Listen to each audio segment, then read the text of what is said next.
छुपाई में प्यार बके तू लाख छुपाई में प्यार बके आ दुनिया के पता चल जैते रे आ छुप के चोरी मिले आ छुप के चोरी मिले मिल में तमाजा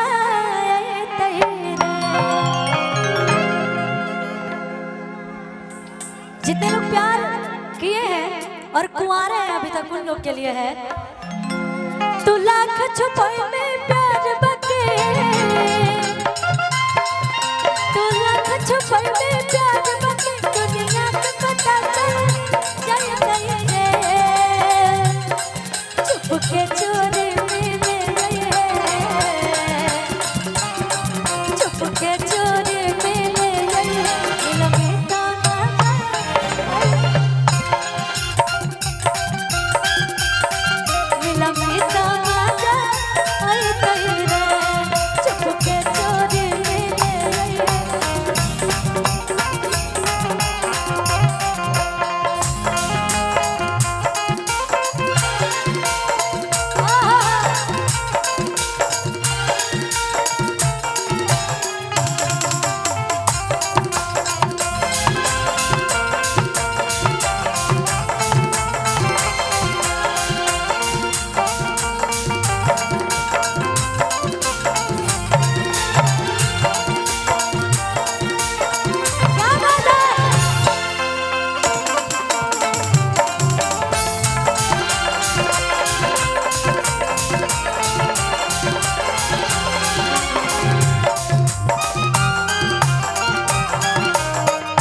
ऐसे नहीं लड़की कह दिया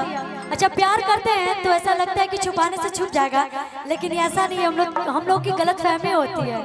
वो सही समय आने पे पता चल ही जाता है वो समझा रही है लड़की बड़ी प्यार से तू लाख छुपाई में प्यार बके तू लाख छुपाई में प्यार बके दुनिया के पता चल जाए रे चुप के चोरी के चोरी मिले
यही ताल है।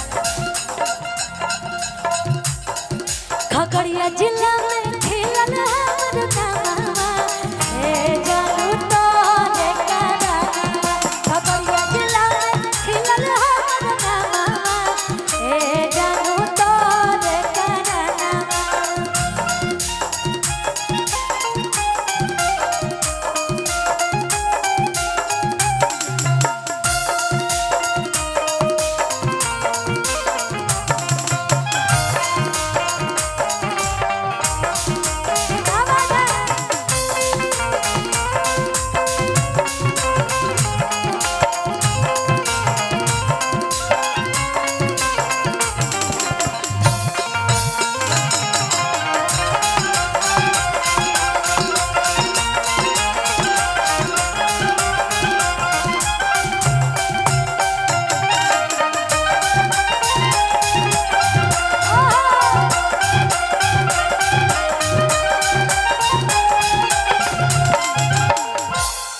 और एगो हमार गाना जो कि हम हर मंच पे गावे